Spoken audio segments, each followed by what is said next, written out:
Next up on the podcast, we have Amanda Rockman. Amanda's a dear friend of mine from Chicago, amazing pastry chef, and she just opened up her own coffee shop, pastry shop called Rockman's in Austin, Texas. Feeling vulnerable, okay. Oh, feeling vulnerable. All right. Well. I'm scared. Tell us your worst fears, Amanda Rockman. Oh, so many. Amanda Rockman. See. What is up, brother? Nothing much, brother. Yeah, brother? Just, opened up a small business this year. A month ago? 2 months ago. 2 months ago. Yeah, we had our 2-month mark on the 11th. Congrats. How's it going? That's a loaded question. Good. I think good, but I'm also naturally a pessimist. So Same. I always think about all the things that I missed, the things I'm not doing well, the list of things that I want to do. So I'm not good in everyone's like, do you ever take a moment? And I'm like, no. You're not there yet. That's not a thing. You will. You have to. I don't think I ever have. I think it was about 7 months. Yeah? 7 months, and I got, Matthew's there with me, so, getting nostalgia when he's there is, just, every once in a while just fucking hits me, like a kick in the dick, and I'm just like, oh, fucking look at this guy, man. He's fucking crushing it, Yeah. And I took a step back. I think it was the 7-month marker. And I don't know, somebody might have said something to me. I think somebody that I really respected came in for dinner and gave me a compliment that was oh, it's amazing. They gave me a really nice compliment of this is everything you've been working for. And I tasted your food all the way through, and to see you here now, it was something along those lines. And that night I took a step back and I was like, holy shit. Yeah. These employees keep showing up. And they have a great attitude, and they're pumped to fucking be here. Yeah. The cooks we're paying a living wage, and they're so fucking happy, and they're not working to death, and they're working 40 hours, and they have a life outside. And me and Matthew are on all cylinders, crushing it. And I took a step back. I was like, wow, dude, we fucking did it. From the day I signed the lease to the day I got the first $100,000 in the bank to the day I hired the designer, it was just all kind of look how far you've come, man.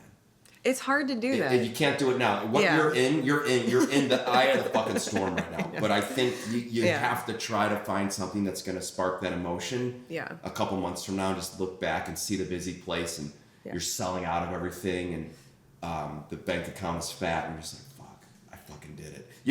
Tell us about the build-out, because it wasn't an easy build-out. No, it took you a really long time, because we started at the same time, our projects. I know. And I came to visit you here, and we were both talking about it. My place has been open almost a year and a half now, and you just... Yeah, it got to be inner circle of hell laughable, because it was so bad. So I signed the lease in 21.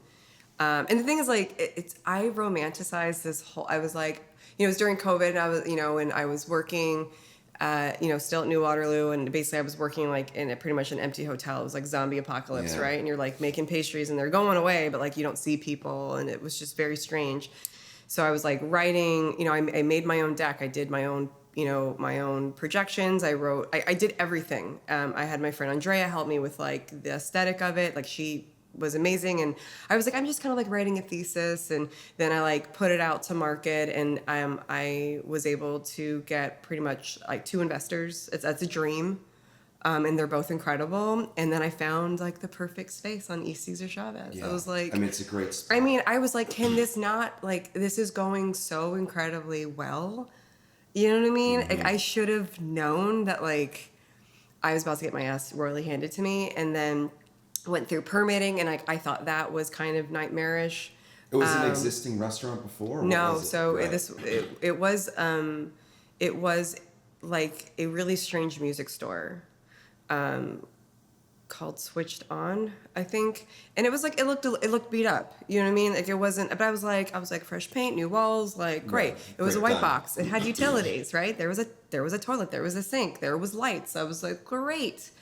And then as we started to build out, and of course, you get your first, you're talking to various different GCs, and you're getting all your quotes, and you're just holy shit, okay, like, this is how much it's going to be. And then you start to like cut and, you know, all the things that you really wanted, you're like, can't do that. And all of a sudden we went to go to attach to the sewer line and there's no fucking sewer line. And, what do you mean there's no sewer? So where was well, that toilet like, water going? it was like right. So I was like, there's a toilet, there's gotta be a sewer line. Cause like they were saying, oh, it's over here. So we dug there. It's not there. Oh no, it's over here. I was like, and I remember my general contractor is a hell of a guy. His name's Hank, and he stuck with me the whole way, which I cannot believe. But I remember him looking at me, and he was like, "Amanda, you are fucked." Oh, and I remember just being like, I didn't quite understand what was going on because I was like, it's white box. Landlord has agreed that they have utilities. It's in the lease. It's spelled out in the lease. I was like, it'll be figured out. I don't think I quite understood how bad the situation was. Yeah. And so basically over 18 months, it was me learning about sewer lines, me contacting the city, and like the landlord, which is not Austin based, and they had a different VP. Like I had like 3 different VPs I had to go through. And at one point it was 10 months where the landlord was just quiet. Didn't respond. Oh, and man. It was just like. But you had signed the lease already, or you were in the LOI? Oh, dude, I had signed the lease. I had gone through permitting. I had gone through 2.5 months of construction. Wow. So I had already spent $160,000 on construction. So I was stuck. Yeah. Because it was like I could pull out, but like I already paid the architect. I already paid. I wouldn't have been able to just pull out and redo. I would have to scrap the whole project. Right. And also, like, I'm the type of person who was just like, no one's gonna tell me no. No, this is this. And I went through 3 different sets of lawyers. I mean, it was just like, it's happening, it's not happening. It's happening, it's not happening. And I mean, I think that like, and at one point it was like, they were like, oh, we found the sewer line. It's back here. You can connect to this. And so they're like, here's all the information, blah, blah, blah. And so we had to like kind of re-permit a little bit. And then we were to go right after Christmas. And then basically my GC went there and he was like, they're lying. There's no sewer line there. And I just was like, I think at that point I was holding so much shame about all of this. Like I had hit like, I mean, I'm sure there's more rock bottom, but like, there's always more. There's more. Yeah, I was like, I mean, when you think it's rock bottom, you're still in a free fall. I was like, there's still more. I'm still falling. But like, I felt like, I mean, I was in a bad way. I was like, and I consider myself like someone who's like, I always keep working, always keep going. And I remember just being like, I don't know if I can do this. I can't go anymore.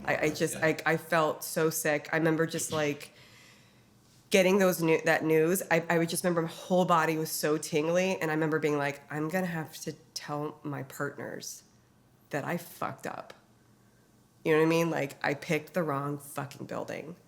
And I remember just going to them and being like, so this is happening and this is my plan and da-da-da-da-da. And they were like, I'll never, Mike was like, okay, well, how are you? And I was like, look, I understand I have a fiduciary response. And he was like, how are you? Those are good partners. And I was just like, I want to fucking burn this place down. Yeah. I was so angry. It almost probably would have been easier if you just would have lit a match and burned it down. Right. And then just like become a real estate agent. Yeah, these are great crown molding. You know what I mean? Like I can do that. Yeah. And I found the sewer line. Yeah. It's under the hot lava. Right. And at the same time, like going to the city and being like, their sewer line is completely broken. So like all of their sewage is going into the ground. And Austin Water. For how many years? Yeah. And Austin Water was like, okay. And I was like, okay. Like, you're not going to tell them, like, you're not going to give them a citation. Yeah, like, you should have, like, called the media or something, you know? But the tricky part is that I didn't because I had a very full-time job that they didn't know that I was doing this because I have a mortgage to pay. Yeah. And you know that when you're working for other people, the second that you're like, hey, I'm going to go work on my own thing, they're like, you're out. Later, right.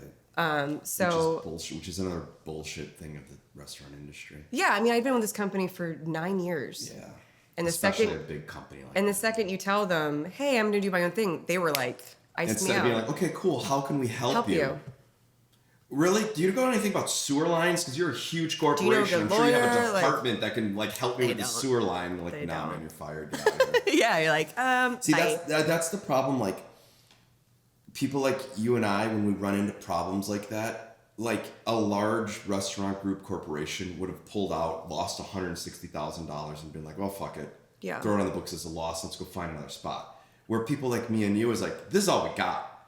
Like, this has to work. This is the one chance. This is like, the 160,000 is like, it could be $10 billion to me. It doesn't matter. Yeah, it's everything. I can't get this back. And if I can't figure this particular situation out, I'm never going to go through this again because no one's ever going to fucking give me money. Oh. As opposed to like a big restaurant group. It's like, chalk it up as a loss. You know, take off our taxes. We'll sell some extra fried calamari tonight and make that back. You know. Yeah, I mean, I was just like, that's why it was like it became so laughable that like, and it kind of got to the point where like friends that knew that I was doing this would be like, how? And I'd be like, I can't. It made me so physically ill to think about it, talk about it, that I was just like, you know, I failed even before I could even get open. Yeah. And then it just. But also, it's like, you know, to give yourself some fucking credit, or the silver lining is like, you're not trained for that. No.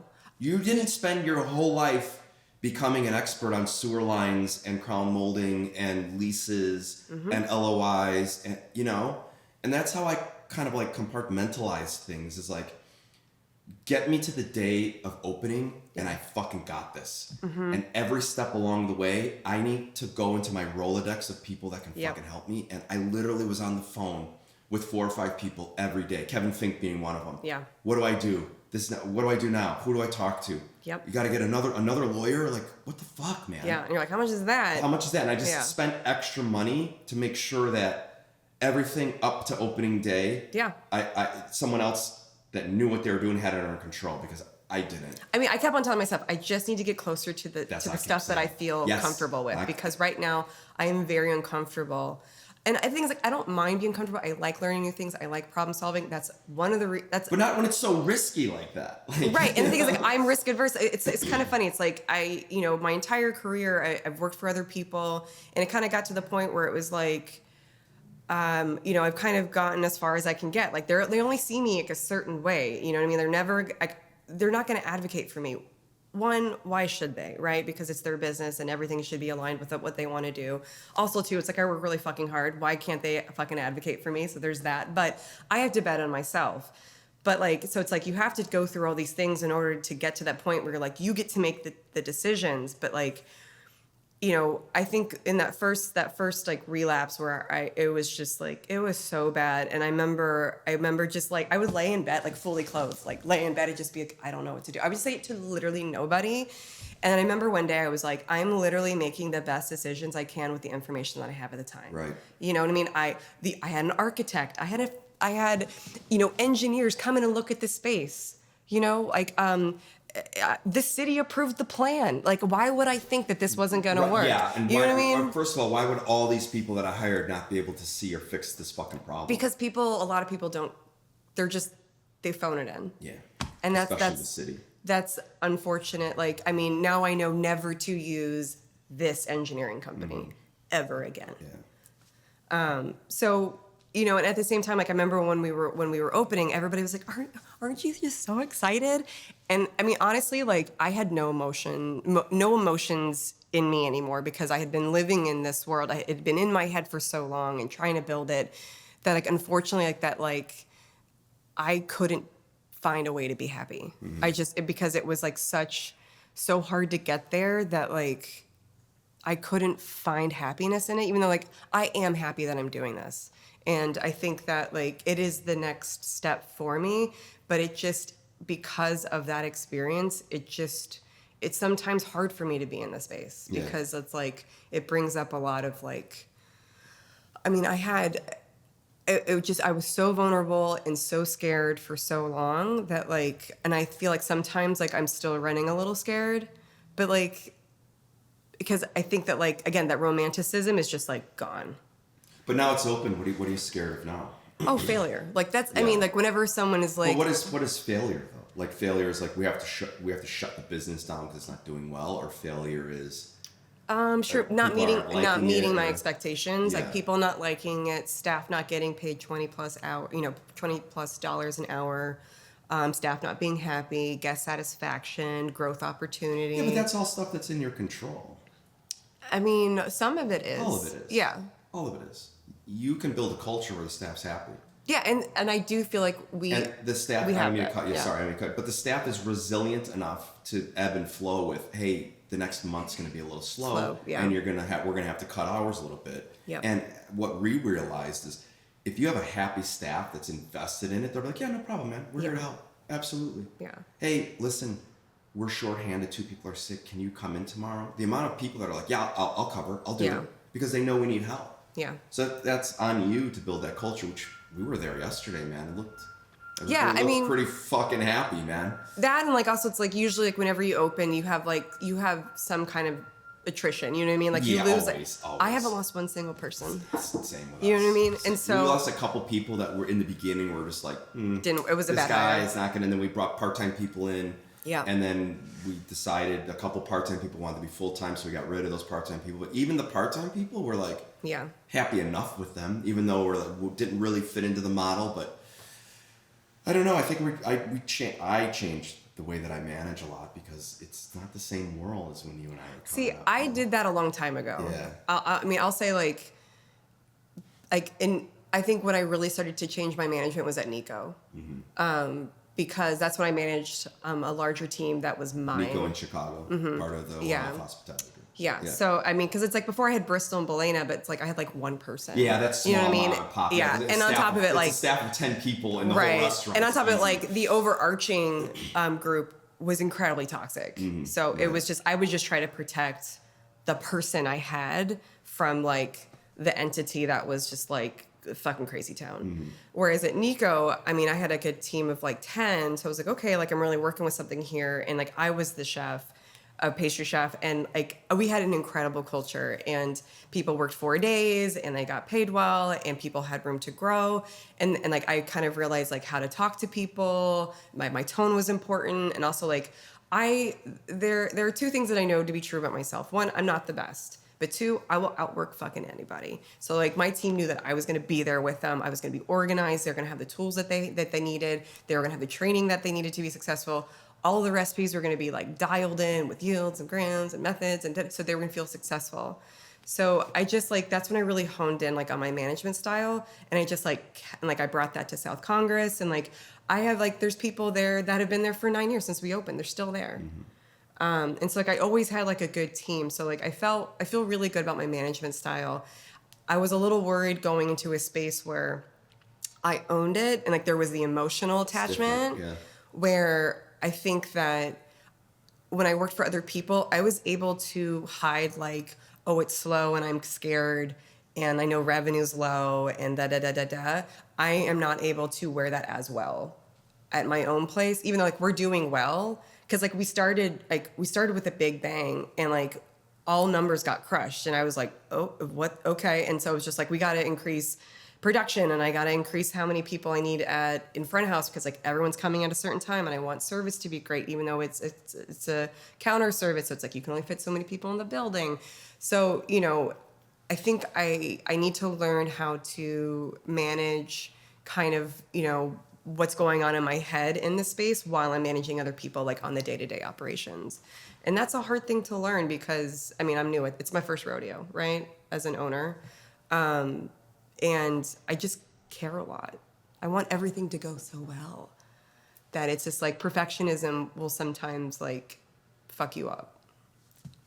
Amanda, I think everything you just said were the extreme right questions that you should be asking. I think you need to give yourself a little bit more credit than you do.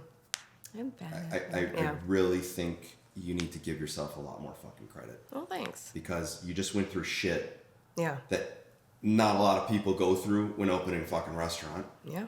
I mean, my white box was like sparkly. I know, and I was like, I'm so happy for you. That's what I want for other people. Like, when I talk to other, like I'm doing these like pop-ups with chefs, and I'm talking to other chefs who are in trailers or, you know, some are established, some are not established, and I'm like, whatever you need. You know what I mean? Like, it's just like, if you need to call me for like an expediter, a lawyer, like, please call me because it can be so lonely.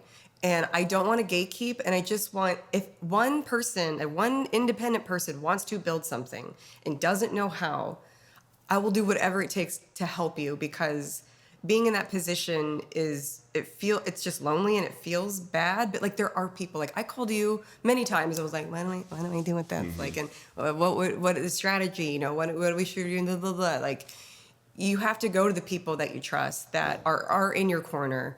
And some people that are new to you that you're like, hey, I don't really know you that well, but like you offered some help. Like you have to go out and say, I need help. I need help. And that's hard too. You have to ask the right questions to the right people and understand. Like I figured out early that I have this crew of people in front of me, and certain people are good at some things, they're not good at others. And the answers I was getting, I was like, maybe he's not the guy to ask. The next guy I asked, I was like, oh, fuck. Yes. Or maybe it's like in between that guy and this person's. Yeah. You're like, I feel comfortable. It's funny. So like, I usually go to Erling Wubauer and Josh Tilden. Because Josh, he basically keys into like my logical sense, and then Erling kind of like gets my like, fuck this bullshit. And so it's somewhere in between those two answers that I'm like, okay, this is where I feel comfortable with. So it's just like you marry, fuck, kill a million decisions every fucking day. Yeah, you know what I mean? Just kill everybody. Yeah. What do you think have you taken the step, or when did you realize the step from employee to owner? COVID. Yeah. I thought that I would always be an employee. I like working in teams. I like having an accounting department that I can talk to director of finance about stuff and like learn new things, or a marketing department. So I really liked having all this infrastructure. But I also realized that there was definitely a ceiling that I was hitting at my job that I had moved back to Texas from Chicago. And for a while I was really happy, but then at the same time, like, I noticed that like I'm a very vocal person. I'm opinionated. I want things to be nice and well done. And what I was noticing is that they were cutting corners in a way that like I wasn't comfortable with. And also like I felt like I was just, I don't want to say like I was being ignored, but like I would like bring up like this and da. Like I'm willing to do the work, but like I need like help with it, or like I need go ahead, and it would just be like silence. And I was like, okay, so like I've tapped out like the potential of my growth here, and also there's a financial cap that you're reaching. So I was like, okay, and again, like I'm adverse to. I'm not a gambler. You know what I mean? I'm just like financially, I'm kind of like, I'm very conservative about my finances. So going out on my own, I was just, and also like I think a lot of time in my career, especially in Chicago, it was like, as being a pastry chef, like you're low on the totem pole. You just are. You're the like first one to get cut. You're the first one to get cut during recession. I've gone through 2 recessions. You're an amenity to the chef. You're an amenity to the hotel. Yeah. Mm-hmm. You know what I mean? Like I think, or like it doesn't make money. It does make money. It just, how much money do you want to make? Mm-hmm. So it was like so implanted in my head that like what you do doesn't have like X value enough to stand on its own. And so basically it just and then it was during COVID, and I remember I'd be like prepping in the kitchen by myself, but I'd have to like, cause like, even though I was in corporate, they like put me back on a property, and then like, I would be listening to like the corporate conversations. Cause like I'd be in a meeting, but I'd be like prepping at the same time, cause I had to be at both. And I realized like nobody knows what the fuck they're doing. So I can be a schmuck that doesn't know what they're doing, like doesn't know what they're doing either. So I at that point I kind of had like, and that's when I kind of made it like a little bit like less scary. I was like, well, I'm just going to do like, it's like my little thesis statement. I'm going to build out like my perfect space and da. And so it kind of like was very non-committal about it. And then when I had happened to show it to my partner, Mike Ripka, he was just like, and he was so kind. He was like, do you want me to give you the money and be your partner? And he didn't even make me ask, which so kind of, because he could tell that like I was just like I just was like really uncomfortable, and all of a sudden I was like, okay, shit, I have all this money now to like do this. It's so hard shopping around your business plan, asking people for money.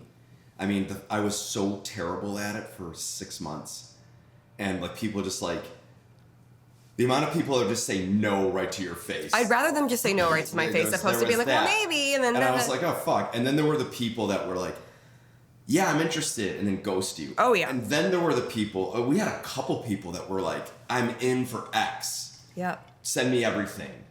Drafted up the operating agreement, and just never heard back from them.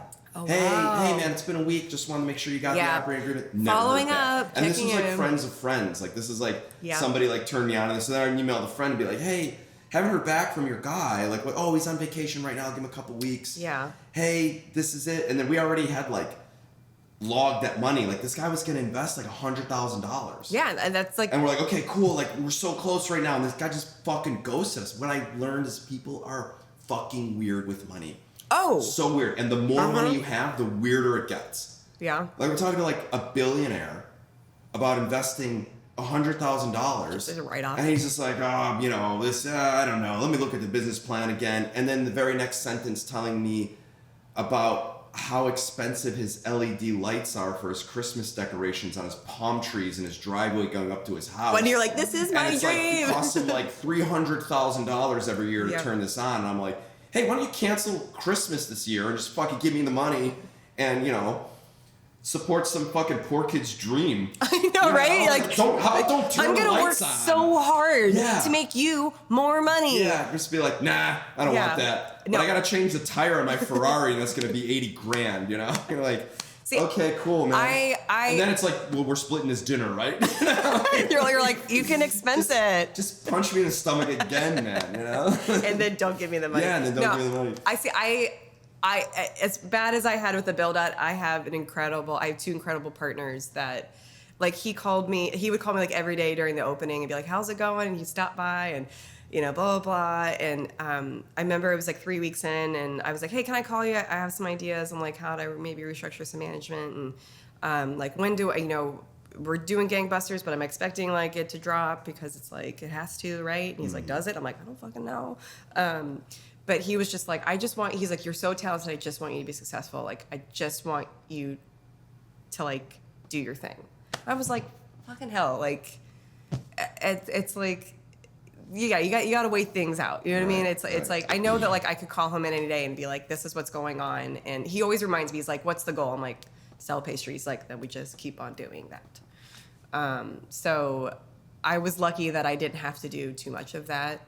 And I hope that like I'd like to like what I'm trying to do is like just reinvest in the company. Like, you know, it's like I'm gonna slowly pay them back, but like the idea is to just continue to reinvest and like have a commissary, build a second shop. Yeah. I want to do consumer packaged goods. Like I already have like the bag in mind. Like, and like I've done like there were a company called Good Snake. It was these two women that actually live in Nashville now, but they're no longer a group, but like one's an illustrator and the other one is like she basically like project manages and she does like websites. And we worked for like a whole year together. Like I would send them like, I want you to listen to like, this is the playlist I want you to listen to while you're creating this. And like, I was so nitpicky about everything, even though you probably look at the brand, you're probably like, really? And they were so gracious that not once were they like, you're too much. You know what I mean? That I have this vision of like where I want this to go. And I don't want like 30 stores. I want like 5. And if I could have one in Tokyo, that would be great. Jesus Christ. That's like stupid dream. Because Rockman in Japan is Mega Man, which is amazing. Come on. And then my husband used to live in Japan. He speaks fluent Japanese. We love Japan. I was just like, that's like, if anybody wants to tell me about a space in Japan, let me know. If anyone in Japan is listening right now, I would. Arigato gozaimasu. Arigato gozaimasu. And please, I'd like it to be in either Tokyo or Kyoto. Yeah. And the space has to have a sewage line. Yeah. And electricity, because we had to deal with that too. But yeah, so, you know, I've got plans for like how I want to grow this. And, you know, obviously like I have to realize like what my plan is might be different than what happens. But I hope I have the opportunity to continue to grow this concept. And they agree. Everybody's for it, man. It sounds like there's a party out there. Let's just go back to why you started, how you started cooking, why you started cooking. Did you always want to be a pastry chef? I think like at 15, I knew that I wanted to be a pastry chef. And like, I liked to bake. I liked chemistry. I liked math. My mom was a really good baker and a pretty good cook. Like so my mom is an immigrant. She moved here from Russia, Poland area when she was 16, moved to New York, met my dad. My dad grew up in the Bronx. So not wealthy family, poor. And so when she moved to the States, like, and then she had a family, she always was like, we are cooking at home. Like nothing came from a can. We didn't go to like I had Taco Bell for the first time last year. You know what I mean? Like we weren't How was like not great. It's gross. The tortillas are really thick. Muy. And doughy. But the best part is like we like drove up and Nick was like, we're just gonna get takeout. I was like, no, I want the full experience. We're going inside. Like I ate inside. There was like carpet, and I was like, okay, like, yeah, not great. Wouldn't recommend. I understand why people like it when they're drunk, but also look at Austin. Like you can literally throw a rock and have a great taco anywhere. I don't fucking understand the people that have amazing taquerias next door to their house, and they're like, I want Taco Bell. I don't get it. It's the stronghold that this fast food industry has over our taste buds. Yeah. That's But they literally have scientists that decide how to get you to want the next bite. Like all like the little like chips, like all the stuff that they have powdering your chips is basically to have crazy flavor blast, and then it dissipates quickly so that you're going for that next chip. The triangle shape of a Dorito is just not, it's just a tortilla cut in four. It is systematically created to go in your mouth perfectly, so you have a little chip left, and it's created to leave things on your finger, so you have to lick it, and it's like all of that salt and MSG and citric acid. It's all heroin. It's heroin. It's designed to trigger synapses to make you want more. Snackable. Oh my god! They call everything has to be snackable, so you're constantly eating. Yeah. But apparently, there's like one lab. I think it's in New Jersey that does all of this for everybody. Probably. I remember. I think it was like Armchair Expert. Yeah, the way the McDonald's burger is, the way it held in your hand. Nick loves McDonald's. Yeah, I don't get it. I can't eat.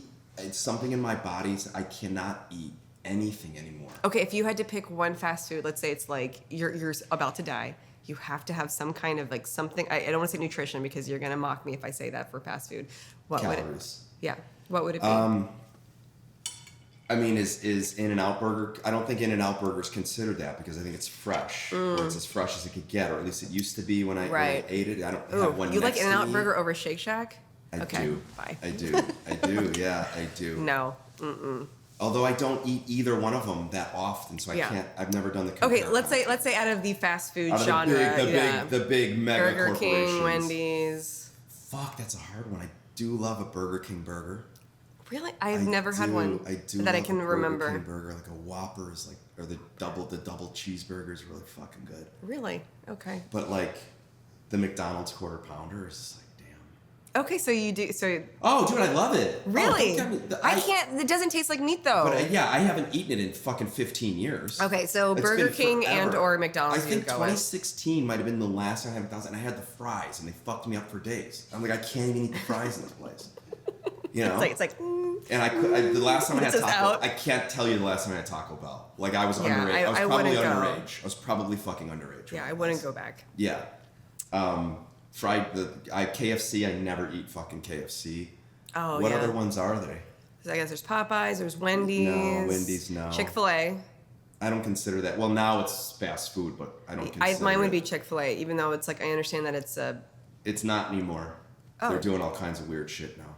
Okay. Yeah, I mean, you mean like with. I saw something on TikTok, so it's got to be true. But they used to have all the ingredients of the chicken. Okay. And someone, it was online, and someone pulled it up and was like, "Hey, this isn't natural." And there was like all these fucking ingredients that are in it. And then right after that, like went viral. Okay. They took it off the website. Oh, so now they're just not sharing it. Now they're just not sharing. You know, they have like a responsibility to the public to share. With a Christian, so I'm not sure. I mean, whatever I do, if I do eat it, I'm always like, it's a little pocket of hateful nuggets, but all the sauces are fire. I would say. Besides the ranch, I would say McNuggets. I would say I could probably eat. They'd still probably make me sick, but if I had to choose something, that's not real chicken. Yeah, I would so say spongy. McNuggets. Yeah, it's so spongy and crispy. Okay. I don't know. The coating is so crispy. I'd rather dip it have into that sauce. Nom nom nom nom nom nom. Yeah, I'm gonna do Chick-fil-A. Man. Okay. And the little toys that used to come. You remember like in the 80s, the little McNugget oh my god, toys? I only wanted because I would see friends having it and I'd be like, Mom, I want. She'd be like, dude, the toys that McDonald's used to give out in the 80s were fucking unmatched to anything you can get now. And then remember they had like they also had like their whole cross thing with what's the shit Monopoly Man, which is a huge scam. They got like sued, which is amazing. It's really a pyramid scheme. You know, I'm a little bit older than me, but the Chicago Bears when they were in the World Series, yeah. What is it called? the Super Bowl.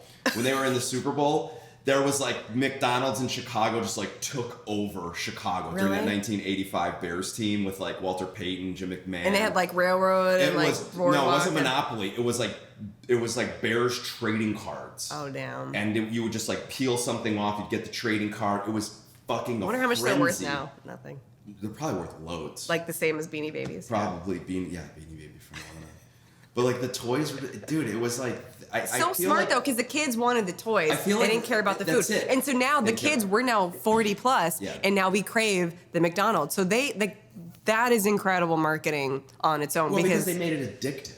Like I remember when McDonald's was like real food. Like I remember like we got McDonald's one time and my dad cut into the burger and it was like rare or medium. It was pink. Yeah. And my mom was like, "Oh, you can't eat that." Blah blah blah. And he's like, "Oh, fuck it, I'm eating it anyway." So they used to cook real meat, and it was somewhere along like the late 90s. I remember when like candy bars got smaller. When a Snickers didn't taste like a Snickers anymore. I was like, it's like waxy. Okay, do you think that it was because your palate got better, or do you think the process? No, the process got it. I remember like the bun looked fake as fuck. Well, because like there's this thing that happens unfortunately in America, and it's like, how do we squeeze every single dollar out of this product? Yeah.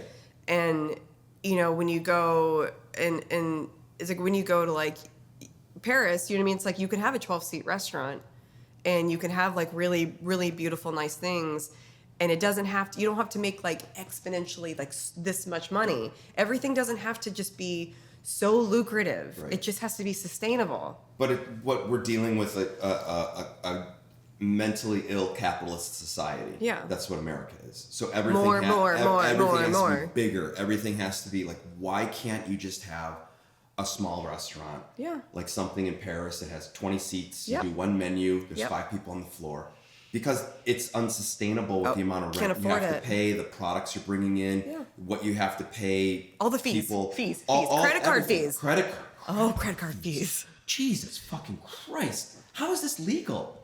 It should, I mean, and on top of you're paying credit card fees on the tips. On everything. Yeah, on everything. And the thing is like, but everyone's like, I'm not going to get into the autograt conversation because that's I know that's like. No, we should definitely get into autograt. That's a bomb about to 20%. explode. People argue about it, and we're just like, well, like everyone's like, it should be $3 for a croissant, and I'm like, okay, so like I need you to understand that you're not just paying for croissant, you're paying for all of this, and like it's death by 1,000 cuts because you've got the credit card fees, you've got the toast or your POS fees, you've got your transaction fees. Dude, toast is outrageous. Oh, and the thing is like when you outrageous, and then they're like, toast. I'm talking to you. Inventory for you. We can handle whatever. We can babysit your kids for you for a fee. Right. It's like, what the fuck? We sat down with the people at Toast, and then she was like, at the last minute, we were kind of like, well, we're still gonna figure out this and that. And she goes, well, we're having a St. Patrick Day special right now. So if you sign on, we can give you. I'm like, oh, this is all bullshit. This is all negotiable. Oh, absolutely. You're doing a St. Patrick's Day special for a POS system that we're going to use for probably the next 10 years. Yep. Oh, this is all fucking bullshit. So we went back, and I remember her saying to me like, okay, we're going to give you all the equipment. And I said, okay, well, you're going to send a guy over, right? No, you're going to put it on yourself. Hang on. Matthew was in a meeting with Henry, who's our CFO, and I came a little bit late to the meeting, and I sat down right at the moment where she was like, we get the POS system and then it's up and running. And I was kind of listening, and I said, okay, so is one of the people from Toast going to be on property showing us how to do it, this and that? We probably need it for like the first 2 days, right? And she said, oh no, that'll be $1,000 a day for that person. And I literally looked her in the eyes and I said, okay, let me get this straight. You're going to charge us $1,000 a day to have one of your people come and show us how to use your technology that you're selling to us that you want us to use? That you're paying monthly? I said, I just want to get this straight. And she kind of looked and was like, yeah. Yeah. And then the very next day, the email was, hey, we can waive that fee and the guy can be there for 2 days, no problem. I'm like, oh, this is all negotiable. I wish I would have known. It's all negotiable. My husband's now in sales, so now I'm learning a lot more of that. And he's also now in food sales, so I'm always like, what's my percentage? Yes. So, But like, yeah, like luckily I had so much experience with toast because for like a while with New Waterloo, like I was being sent to like go rip out all of old POSs and put in toast overnight. Yeah. So I was like the IT person. I'm like in the ceiling, like pulling shit down because they didn't want to pay for it. You know what I mean? But Right. like send the pastry chef. She'll know how to do it. That's so fucked You know what I mean? But at that point I was like, okay. And then like, you know, just like. And you do it because A, you want to learn how to do it, and B, it's just something else to do. And also it's like, well, they're paying my paycheck, so I gotta go do it, you know. But it's crazy. Like I remember my first weekend, like my card swiper wouldn't work, and so I wasn't able to take payments. And I remember calling my rep and being like, "Hey, David, like, kind of have a problem here." And then when I called Toast, your lovely customer service line that took me 2 hours to get to somebody, he told me he can get it to me in 10 days. I need to be like, if you want your money, I need to be able to take money. Yeah. So I need you to come now. Like, I don't quite understand like this customer. They're always like, call the customer service hotline. It's just like, it's basically you're calling in to like inner hell to be like, can I please talk to, like, I need a human. Right. And it's like, and then we're supposed to, like, and as hospitality, we're supposed to like create these wonderful working, you know, environments and guest environments, and like we have to give you parking, and we have to give you a massage, and we have to solve all your problems, and your girlfriend broke with you, and I'm so sorry. And here's everything. It's like, and then we can't call anybody for help. No. Like I had ADT, right? They're my provider for. It's just like a bitch session now. No, We're bring like, it on, man. So we have ADT, and like they like I'm put in. Please don't cancel my subscription. We love toast. We've downgraded you from toast to bread. Nothing works anymore. It's not even breadcrumbs. It's just bread. This is fucking stale bread. We just go to good old cash. Delete the podcast and we'll upgrade you to toast again. I do want to talk about their transaction fees because it's like I have like a low check average, so every transaction is like, come on, dude. Yeah, I wonder if you can like negotiate.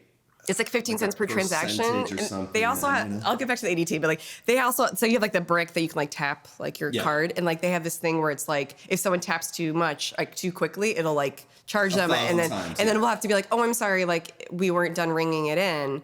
And then they have to do it again, but then like you have to pay the transaction fee again. Yeah. And we told Toast, we were like, hey, like this is happening. Like, yeah, we've heard about it, but we're not going to do anything about it. And I was like, but I'm paying you. We're making hundreds of thousands of dollars across America. Why would we stop this? Because you tapped too quickly. Yeah.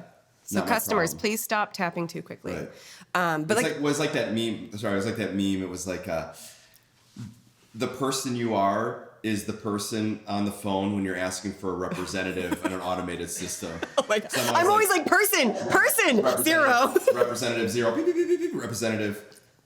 Push one. Representative! A fucking representative! Ah! I can only imagine like someone's listening to this. I think Jesus Christ, they throw their headphones on like, oh I think shit. I'm always like, can I just talk to a person, please? I'm sure my name is on all kinds of fucking lists, from credit cards to fucking automated services. Like, oh, this guy again. Chase credit cards. Chase credit card. Don't talk to her. Yeah, like, but like ADT, like I had an issue with like a sensor. Like one of the cameras was off, and it's like in the ceiling, and like calling them, and I'm like, hey, like I don't know why it's not working.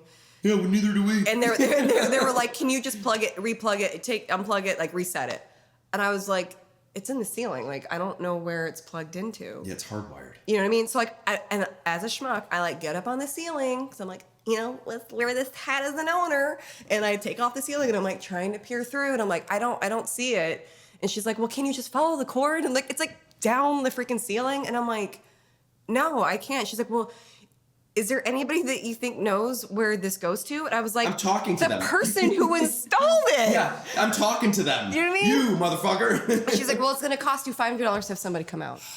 And so I literally like hung up the phone, called again, representative, and I got somebody else. Like, yeah, we can reset it on our end. And this was like a 4-day affair. It's just like, again, it goes back to like, will someone be willing to help you or not?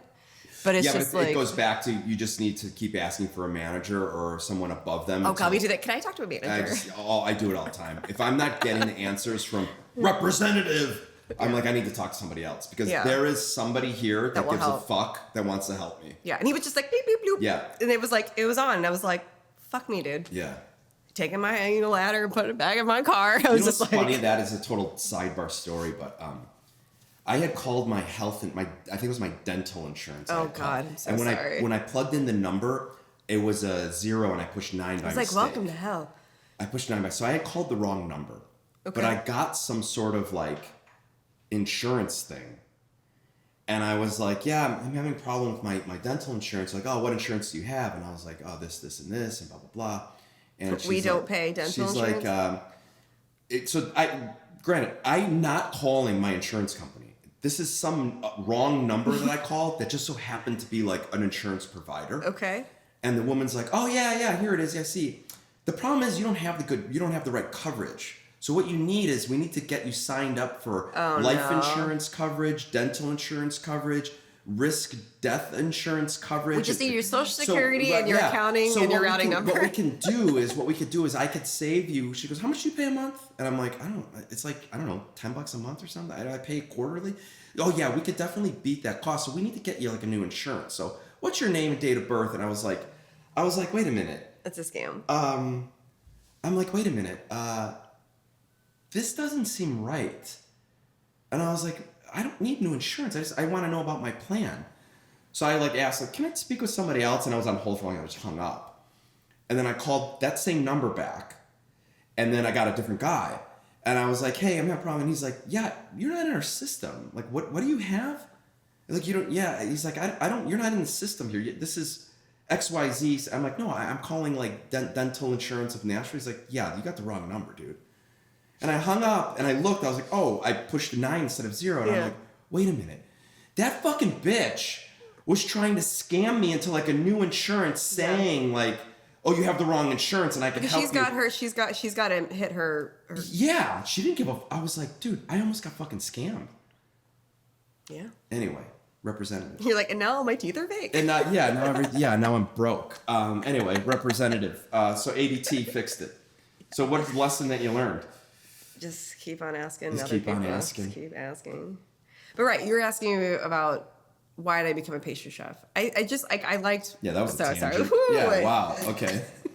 Here we are. Here we go.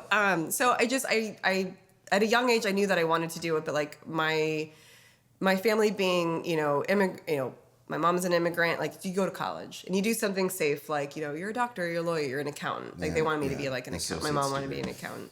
Yeah. And then like also I'm like, hey man, you got to culinary school. My mom was like, fuck, hell you are. And so but I did go to college for 1 year and I went for film writing, which again was like, great. She wants to be a creative.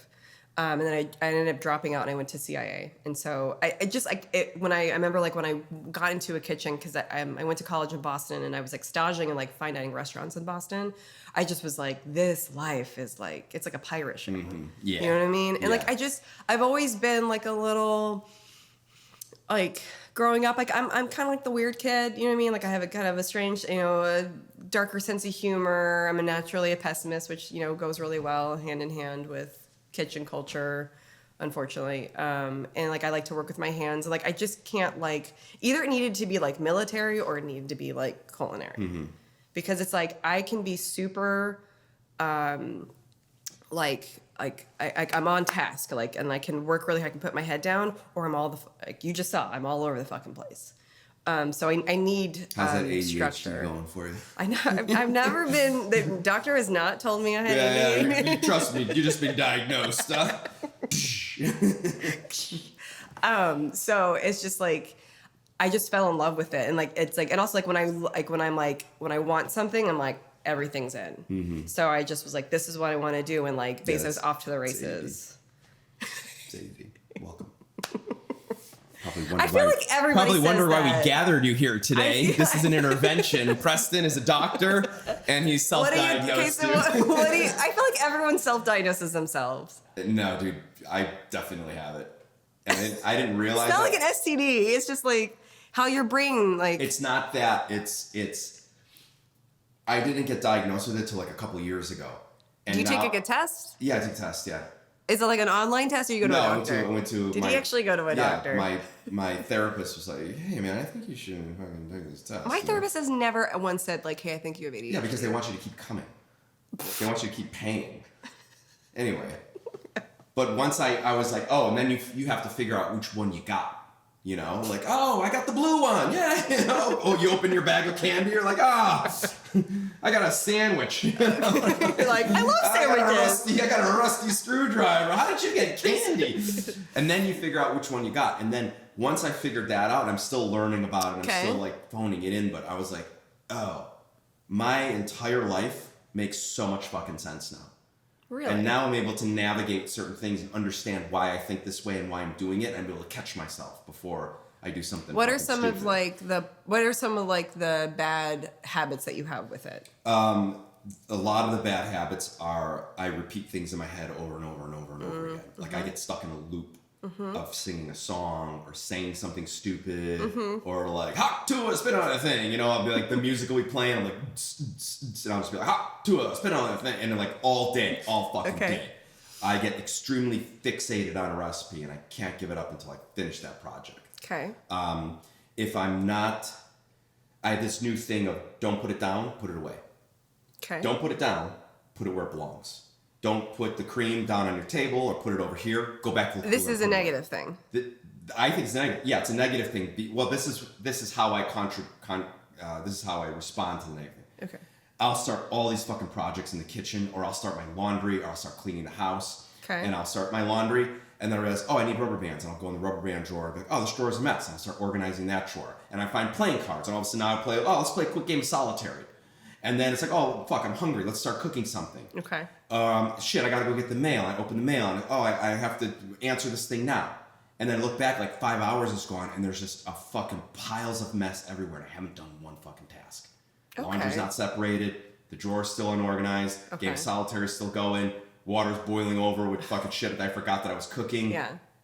And that's where I get. And especially in the kitchen is when I'm there in the mornings by myself. Okay. It's like the guys show up at 1, and if I'm having a bad ADD day, it's just the place is a fucking man. No task is complete. Nothing is put there. Right. Everything's sort of kind of finished, but nothing's put away. And all the mise en place and all the ingredients are still out all over the place. Oh my God, I would have a meltdown. Right, so it doesn't happen often, but yeah. you know, and now I understand that I was like, oh, it's just my life, and it's just crazy. I'm just crazy, yeah. Ryan. Like, yeah, this is it. I'm a shit show. Now it's like, don't put it down, put it away. Finish this task. This is done. Season it, taste it, put it in the fucking cooler, put it away. You know?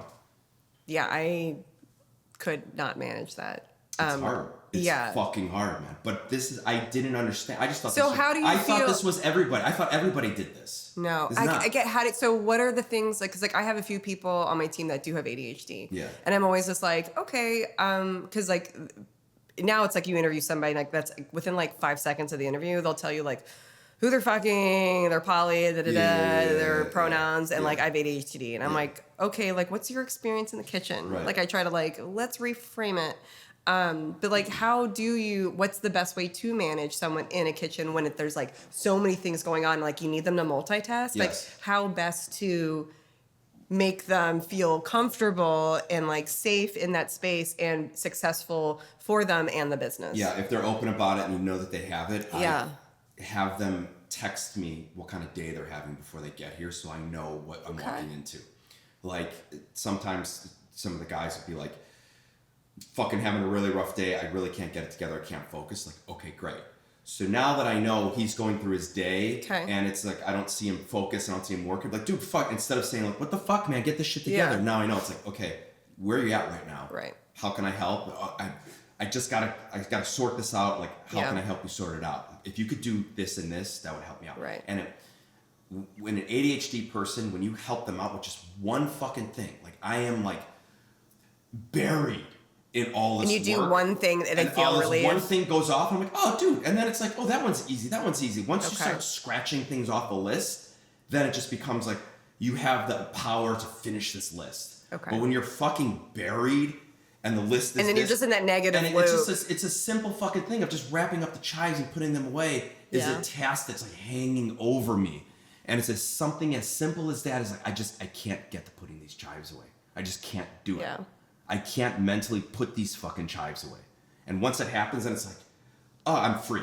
Yeah. The shackles are off. Like, oh my God, I can finish this That's so day. hard. Yes. And I have empathy for individuals who have that. And I feel like in my kitchen setting, it's like, I'm always like, okay, like I'm looking at your list, I'm going to do this. Like I'm always like crossing off. Yes. However, like sometimes it's hard for me to understand it and to have empathy because I am highly productive. Yeah, you don't understand the world. I don't understand it because person, and this world was not created. Right. This world's a neurotypical world, and you have loosely, mentally ill. That's a loose kind of thing. But you have people that are neurodivergent trying to navigate this world when all they want to do is squirrel.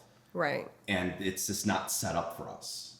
And once I understood that, like this world is set up against me.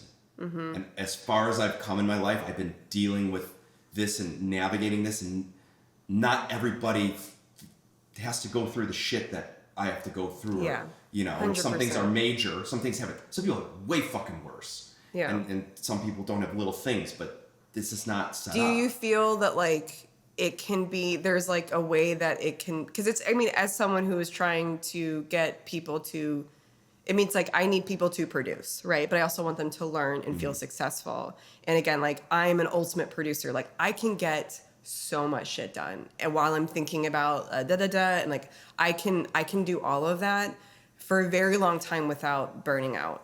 There is a burnout though, where it's just whatever. But like, how do you get them to kind of align with you, or is it just like there will never be an alignment? You just have to manage that. I don't think there's ever an alignment. I think it's all managing. So for me, it's my day starts at 9 and I do the bulk of the prep work just because it's my restaurant. I'm not hiring somebody to do it for me. I can just do it myself, and I have all the recipes dialed in. So when it's time to bring a morning person on, I'll be there to train them, and everything's, like you said, everything's here for you to be successful. So right now I go in because I love it. And I do all the sauce work, and me and Ruben, he's one of the guys, the dishwasher, kind of helps me out with a lot of stuff. My day stops, or it has to stop at 1 o'clock when the guys get there. So I'm working from 9 to 1. My day is over. I'm clocking out at 1 o'clock. And at 1 o'clock, I do little simple tasks that, set up the pastries, organize this, help set up the parties. And my day from 1 o'clock to 5 o'clock is managing the guys, fielding questions, doing the menu with Matthew, the wait staff's coming in, putting up staff meal, and managing the guys of like seeing where they're at, seeing what they need, and just kind of plucking one or two little things, not doing the work for them, so that they're like, oh great, Ryan's just gonna do this. Just easing the load where I know that this is hard for them. Like I know this guy's got 5 major big fucking projects going on, so you know what, I'll cut the almonds for him. No problem. Hey dude, I got your almonds for you. Yeah. And then I cut off almonds for like 10 days because it's the only project I have to do.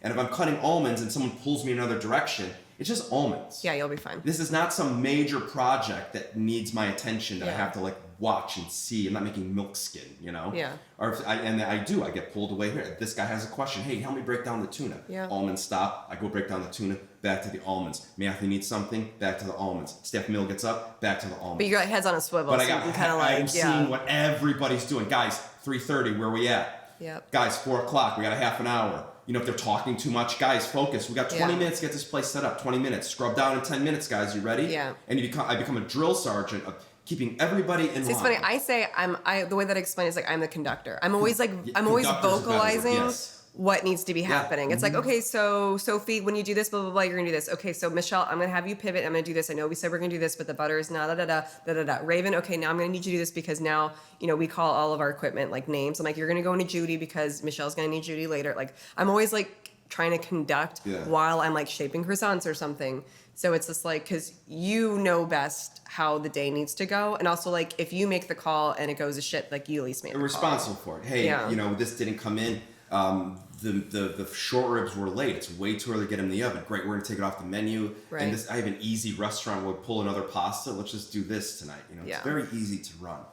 But with being the conductor, it's everybody constantly on target and not doing the work for them. Yeah, that's kind of the hard part. Moving them along. You know? And then I forgot what I was gonna say. Yeah, just making sure everybody's in line, moving them along. Yeah. That's it. And then what I learned through the process is I don't explain things well. I explain things the way that I would understand them. And I leave out a lot of fucking material. Right. And then I've been doing this my whole life. And I get frustrated with these cooks because they're not doing it right. Well, I didn't explain it properly. So now when I'm explaining something new, I take a step back and before I have to explain to them, maybe I write down every process. Yep. Or I'll just do 1, 2, 3 and stop. Right. And then come get me. Instead of overloading them with 1 through 10, but I Yeah. really only explain 3, 5, and 7. Right. And then stop. And then when I explain something, and I always say, I know I don't explain things properly. Did you understand everything that I'm saying? Do you have any questions? And they'll be like, yeah, totally got it. I'll be like, yeah, I don't get Do you ever, so 3 things that I ask people before I hire them is like, are you more of a visual or audible learner? That's a great question. That's a great fucking question. And then I also ask them what's their communication style, and also were you ever like on a team, like a sports team, a debate team? Those are amazing questions. So I ask, those are like my big 3 questions in an interview, because it's like I'm trying to understand the individual. Because the thing is, like, you could have absolutely no experience, and like I would say 70% of my pastry team right now has very, very little or no experience. But they're motivated. But they communicate well. They like clear and honest communication.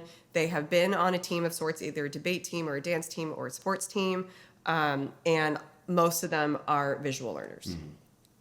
When they're visual learners are the easiest. You have to show them, especially when when you're making dough. Especially with dough. Yes. I mean, with pasta, it's like, okay, and then you're laminating, and then you're doing this, and then you're going through again. Yeah. You're like, how many times do I go there? Well, until it feels soft and pliable. Right. You know what I mean? It's like I don't fucking have If an I'm answer. reading soft and pliable, you're gonna have 10 different fucking soft and pliables. Like, how did you think this sticky thing is soft and pliable? Or like, what does it mean for dough to be velvety? I'm like, well, look at it. It looks velvety, and they're like, that doesn't look velvety. Right. That doesn't look velvety. Yeah. And That's not velvet. To me, I'm all like, that looks velvety. I don't know if you've ever seen velvet before. That's not it. I think it is. It's like shiny and velvet. I'm always like, it's like supple. And I'm like, now I'm saying sexual words to these people. But yeah, it's hard to train. Because the thing is, like, it's hard. This is an old craft. And it's like you're trying to teach. It's a trade, which we forget. Oh, the rock star 100%. chef, the game show winners that go on to be celebrities. Yeah. Like, when it comes down to it, we're fucking blue-collar tradesmen, the hired help. I don't want to say hired help because I mean that they have an entitlement for people to treat you a certain way. Correct. Which we they touched do on anyway. yesterday. Which they do anyway. That's rough. Like the fact, It's like getting worse. It's getting worse, and ever since the pandemic, it's gotten a lot worse. There's been times where like people have like emailed me or not texted me, but like they've emailed me or messaged me on DM 4 a.m. something that I cannot believe that they would message somebody that they do. I can't believe they would message anybody, but especially somebody that they do not know, a customer. Yeah. And a lot of times my responses are you okay? Or at one point, it was about the 20% autograt. This woman was very upset with me, and we took it away. And I basically told her, "Hey, I hear your feedback and your frustration. We have assessed everything. We recalibrated. I suggest you do so as well. Like, you do not talk to somebody like that. Like, I can understand if you were disappointed. You have a choice not to come to this establishment." I was attempting to do something because this market is very difficult. Austin is very expensive. If I told you how much my rent was, you would die.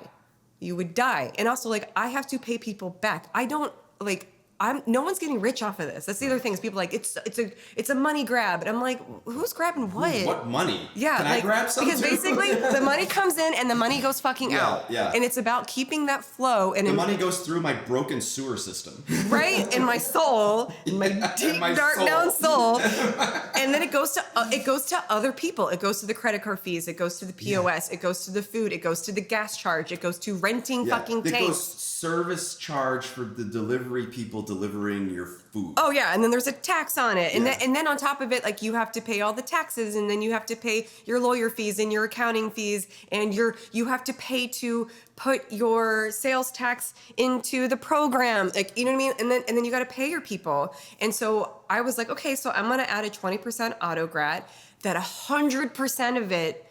So I'm trying to be transparent. Goes to the hourly employees, both front and back of house. None of this comes to me because what people don't understand is that when you have a service fee, they can go whatever the fuck you want to do with it. So I was like, you know what? I'm not going to do a service fee. I'm going to do an autograt, and the government doesn't really want you to do it, so that there's like a lot of issues with that. So it's like if you've got overtime, then you have to give them the autograt.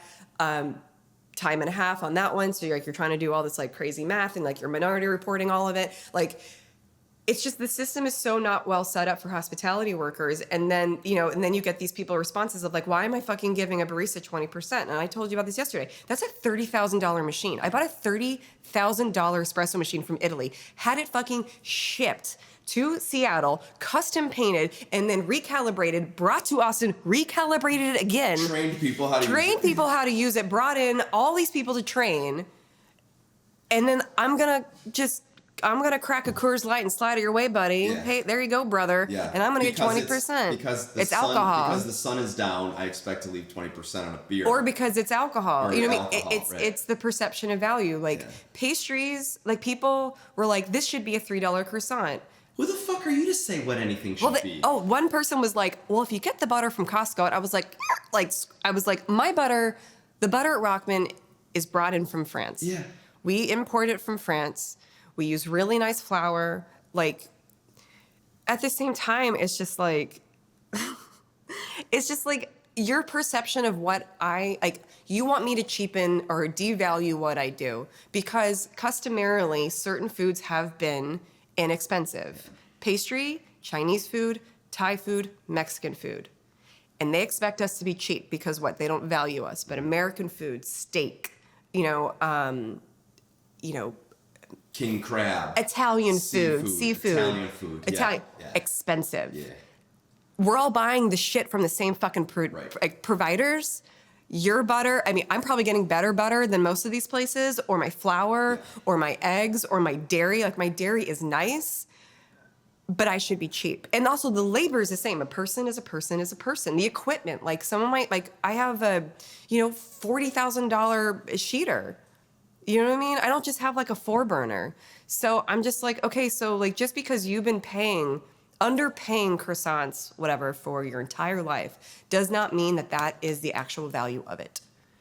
And so it's a perceptions change. You know what I mean? And also, like, they're like, well, I'm just paying for the croissant. I'm like, no, you're paying for the saltstone, and you're paying for the artwork, and you're paying for the bathroom with the free organic pads and tampons that are there. Yeah. You're paying for the nice soap in the bathroom that is there. You're paying for the box that you want to get, and the tape and the stamp, and you're paying for the whole thing because it's an experience that you are having that is outside of your home. Mm-hmm. Because you could. My other question is like, well, then just make it at home. Right. You're going to buy yourself a sheeter and a proofer and a rotating oven, and you're going to get all this butter. Time to do that. And you're going to do, it's a 5-day process, and you're going to feed mother every day at 3:00. Like, no, the answer is no. And that's why you pay to have these things. Yeah. Well said. Jesus Christ. I think about this a lot. So it's going well, huh? Again, like, I think it's going well, but again, like, this is what's going through my mind, because the thing is, like, I hate to disappoint anybody. So anybody who comes and is like, which is a horrible... I'm not a people pleaser. But I work so hard. Yeah. And I made this for you, and then people are like, and you're just like, oh shit. And then you want to put the best foot forward and show people like what a real well done pastry should be. Yeah. And again, I'm not the best. Right. But we really truly try to do everything in a way that is well done. Yeah. And it's just like, and at the same time, like, we're making 1,200 pieces on a Saturday out of one oven, when, like, I was thinking we would be doing like 700 pieces. Dude, I thought the same thing. It's way busier than I thought it was going to be. Yeah. Like, I thought, like, I have a small little Italian restaurant, does pasta, and I mean, I can't even do the things that I want to do. They were in the business plans because there's no fucking time, which is like good because. Yeah, no, but at the same time, yeah. Fuck, man. You know? I know. Everyone's like, maybe you make we have a very large menu because I have a lot of ideas, and I think that also people like a variety. But like, one of the suggestions was like, well, why don't you just make less items and just make more of it? But I was like, why don't you shut the fuck up? But I'm just like, then I should just be a machine. You know what I mean? Like, and it's just like, but like, what about the creativity of all of it? Like, again, like, this is one of the oldest crafts. And especially pastries, it is a dying craft. People don't do it anymore because you don't make money, and you don't make a lot of money, and you're up early. Like, you're the first in, you're the last out. The perception of your value, like, it's so hard, but like, it is also very rewarding. Like, what I love about pastry is that, like, every day it can fuck you up. Like, croissant dough, it will humble you every day, because it's like, you can think that you have it, and then one day, like last week, 4 of our books were fucked, of our croissants, right? And it's like, And I remember just being like, again, I get the tingly feeling, and I'm like, oh my God, I just, like, that's so many croissants. You know what I mean? And I'm looking at them, and I'm like, I want to cry, and I want to yell, but I'm just like, the team's there, and I'm like, okay, like, well, I'll make it for BLTs for staff. It's cool. You know what I mean? And and I'm like, what went wrong? And it's like, now I need to buy a time machine to be like, but like we had no, like when we were full, it's like everything looked fine. Yeah. And it's just that you're just like, okay, like we just need to be more vigilant. We just need to be like, now we're talking about temperature. It was super humid last week. Maybe the kitchen is super humid and now we're having issues. You know what I mean? So like now we got to like talk about humidity because like we've been there 3 months. Like we didn't know about that. It's like the bagel dough I had to like mess with yesterday. And like I had to take out like 200 whole grams. That's a lot of water. It's a whole cup of water. You know what I mean? Like people, it's like, and again, that's why you're paying for this because it's like we're just sitting there being like, okay, that's not where we want, and then we're gonna recalibrate and like, okay, and then it's going. You know what I mean? It's like you're paying, like that's what these people do. I was making pizza dough with Mark Vetri in his pizzeria one time, and it was winter, and he's like, okay, you feel it, you feel this, yeah. We need to go open the back door. We need to open the back door for about 20 minutes. Yeah. What? He goes, yeah, just like a little too warm in here if you feel the dough. And I'm like, he's like, in winter we always have to open the back door for 20 minutes. I'm like, is that in the recipe? He's like, yeah, everybody knows that. And he's like, hey, how's that? He's like, yeah, open it in winter. From these months to these, we gotta open the back door. Yeah, I was like, hey, Johnny, you open the door. Fuck? Yeah. You know, like, how are you supposed to know that? Or it's like in your thing, sometimes a recipe will get fucked up or something. The end product is like, yeah, I don't know what happened. They're like, what do you think happened? I'm like, I wasn't there every step of the way. All I'm seeing is the end product, and this isn't right. And I can't even like diagnose what had happened because I need to go all the way back to when you were cutting the carrots to see what had happened. Yeah, and also it's like someone cut the carrots, someone cut this, someone made the stock. It's like someone's making the dough, someone's laminating, someone's shaping it, someone's proofing it, someone's egg washing. It's like there's like 10 different ways that this can get fucked. Right. And this is what I'm saying I think is happening. And of course, this person's looking at you like, I need an answer. And you're like, answer. What happened? Tell me what happened so I don't do it again. Like, I don't fucking know. And that's why I'm like, look, this is a lifelong challenge that you will have. Chocolate work is like that. You know, pasta bake.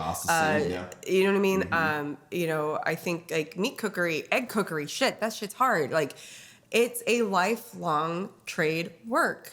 And I just don't think we should diminish it. I mean, everybody wants to be famous and everybody wants to be glamorous. It's like, why don't we just like focus on like being good at like one thing? Yeah. You know what I mean? Like, you don't have to be everything. Like, you don't have to be a Cheesecake Factory. Oh God, and you're just like, and you're flipping through laminated pages of like 4 sections of sandwiches. You're like South, and then we're Southeast Asia. Anxiety. Oh my God! And then we're like, oh, we got bao buns. You're like, okay, yeah, right. What it's crazy. Yeah, their cheesecake actually isn't bad. Really? I don't think I mean, I think it's been like over a decade since I've had it. Maybe like once. I went on a date once at Cheesecake Factory. I'm married. Date night last week. Happily married for almost 9 years. We celebrated 9 years. Congrats! Thank you. What's the secret? Let them be a person. Like they're a person, you're a person. I mean, I have a really great partner. And I think that like we both had like really dysfunctional relationships prior, and then when we got together, we were like, we're not gonna do that. Yeah, we talked to Allie Fink about that, you know. Yeah, you just and also like when we don't argue a lot. We don't really argue, but when you do argue, you argue fair. Do not say shit you cannot take back. I agree. You like, even if you're thinking it, you're like, you know what I mean? Like you got, and like a lot of times, like when he says something, I'll be like, that's fair.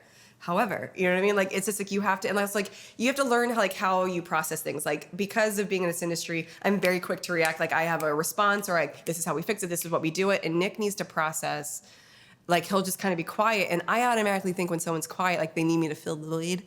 And I don't. He just is processing. ADD. Okay, not everybody has ADD. He does not have. You need to process. Do you know? Oh, me. Do you know? I don't think I have ADD. The end of his story before he even starts it. When you're watching a movie, do you know who the killer is right away? Yeah. Okay, no, that just means that like I'm intuitive. Sure. When you meet a person, you're like, that's a good person, that's a shit person. When you walk in a room, you're like, that's a terrible person. I'm not going to. Oh, that's amazing. Can you do that? Can I do that? Those are the superpowers. Okay, so generally, I always am in love with somebody at first, and then Nick's like, this is a honeymoon, and then Nick's really good at being like moral compass. He's like, that's a horrible person, that's a good person. I'm like, they're all great. Unless like I'm off. Sometimes like I'm actually like I'm an introvert. The older I get, I'm more introverted, but like I can turn on the extrovert, but sometimes it's very exhausting. Welcome, Amanda. I feel like we should start the podcast now with this breakthrough. No, I'm not listen, I'm not self-diagnosing you. All I'm saying is like everything you're saying is something that I found out a couple of years ago. Yeah. And that, like you said, what are the downfalls of it? What are the superpowers of it? Is like intuition. My gut tells me what's going on all the time, and if I ignore it, it's always a bad decision. Every job that I took, looking back, and I'm like, in my gut, I was like, this isn't going to be good, but I took a job anyway. Fucking terrible. Every time. So it wasn't like, were you scared of it? So for example, like if a job scared me, I took it. That's like, different. That's rising up to the challenge. Okay. I was like, you're like something bad is happening. Like, I just don't have a good feeling about this guy. But I feel whatever. I feel like that happens so much. Like I have a lot of friends who they get in these situations and like, and now being an owner, I can't imagine doing that to people. You know what I mean? Like I just, and maybe because like I've been through it. Like I remember I had just taken over a second restaurant in Chicago, and they were like, I was making like $28,000 for one restaurant. Okay, like that's not great. Cash money. Yeah. After taxes, it's like 10 grand. Yeah. And then they put on a second restaurant on me without telling me because I was not Top Chef. And then when I came back, all of a sudden it was like, oh, she's doing this. And I was like, what am I doing? Yeah. And then they were like, okay, we'll give you 40. And I remember being like, what? And I remember being told, like, that's enough money for a single girl living in the city. And I was like, you don't fucking get to tell me shit. What the fuck? You know what I mean? But it's like I cannot imagine saying that to somebody. That's insanity, man. That's fucking insanity. But like it's so rampant. And I truly think, and I don't know if it's because me and Matthew think the same way you do about the employees come first, they get everything. Yeah. Like the amount of time off, the paid time off. We do 2 closings. I'm thinking about doing that. We close the 30th through like the 4th, and we pay the full-time employees, and we close in August for an extended week, and we pay them. We're planning a dinner at a steakhouse for Christmas that's going to cost us like $6-7 grand. Yeah. You know, but it's like, it's fucking worth it. How many employees do you have? Somewhere around 22, maybe. That's what I have. 20, and I'm just like, I think it's crazy. Some of them are part-time. Yeah, you know? I have the same thing. That's so many employees. Yeah, but I expected to have like 10. So, yeah, but I think that there's a new wave of restaurant owners coming in, and it's people like us that went through that, you know, I'm doing you a favor by paying you below poverty, and you know what you're going to learn here is going to it's opportunity. Every Michelin-starred restaurant I ever worked at was the carrot. I'm going to pay you shit, and where you're going to go off and do great things, or you know, the restaurant groups that are like, that's all we can afford, you know, like, right. And then they're driving their Lamborghinis. They're just like, you know, piling more fucking work on you, more brunch hours, lunch, late night menu, first menu, deliver it, whatever. And it's, sorry, man, you know, we could give you here's $1,000 raise, you know. I think that there is a new wave of people that have went through that said, I'm not going to fucking do that, you know. I'm just not. I'm not. And I think everything that you've been saying, I think you should really give yourself a little bit more credit, man. From what you're telling me and the questions that you're asking, the things that you're thinking about, I think you're an amazing fucking owner, and you're thinking about the right things, and I really think you should take a step back and like chill out a little bit. Oh, that's that'll never happen. Not chill out, but I mean like... Yeah. I was like, that's like the one word. If someone said like, what's the one word that you would describe Amanda Rockman? Chill would never be a word. She's a chill guy. She's a chill brother. She's a chill guy. Never, I mean, I think like everyone's always like, you're so intense. But I'm just like, that's my special sauce. That's it, man. ADD.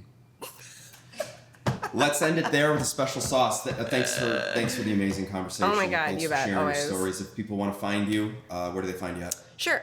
So you can find me individually at A Rockman. Yeah, that's my handle. Or then Rockman ATX on Instagram. Please follow us. I think our social media is gearing up to be super fun. And then we're at rockmanatx.com.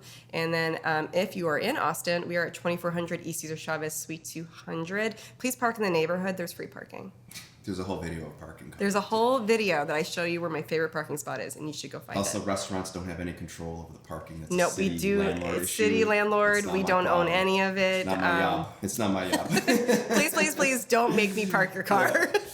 Amanda Rockman, thank you. Oh, thank you so much. Cheers. Cheers.